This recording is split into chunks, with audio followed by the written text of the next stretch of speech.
Last month, we joined Calgary Municipal Land Corporation to announce the upcoming major milestone in the 17th Avenue Southeast Extension and Victoria Park Stampede Station rebuild project. The project is taking place on an important corridor between the BMO Centre and Macleod Trail in the heart of the Culture and Entertainment District. Once it's complete in 2024, the project will open a new gateway between Stampede Park and the Beltline neighborhoods to the west to create a more modern, accessible, and integrated LRT station. Throughout the construction, we worked hard to keep trains moving through Victoria Park Stampede Station.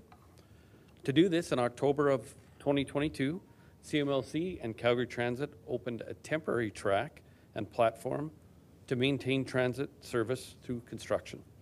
Now the CMLC team is preparing to switch from the temporary track and platform to the new permanent track and platform, which is a complex step.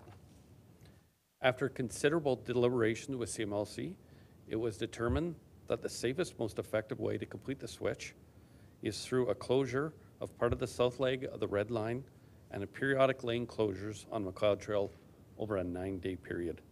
The partial red line shutdown is scheduled to take place Friday, November 24th after rush hour through Monday, December 4th before the start of LRT service.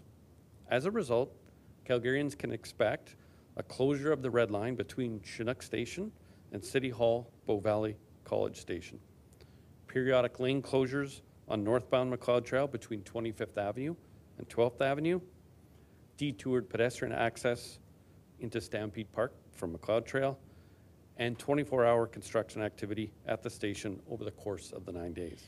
There was a lot of analysis that went into looking at the duration of this closure. It is 9 days. We have contingency in there to allow for any changes to that schedule.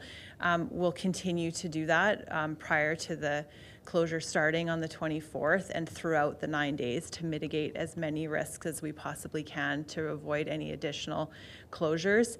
In the event that those arose, those would be communicated in advance with as much notice as we possibly can provide. But there has been a huge amount of work to mitigate that to the best extent possible.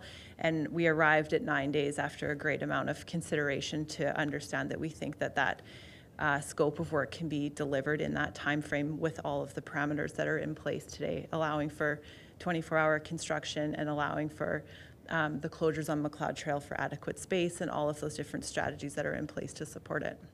So our commitment is to make sure that we connect the city as we always have. And our messaging is around leaving some extra time, being flexible with your hours.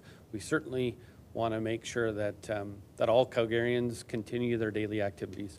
So we would say try to adjust your travel patterns that may be working from home, but not something we think needs to be done. It's more around just plan your travel a little bit more deliberately for the 9 days.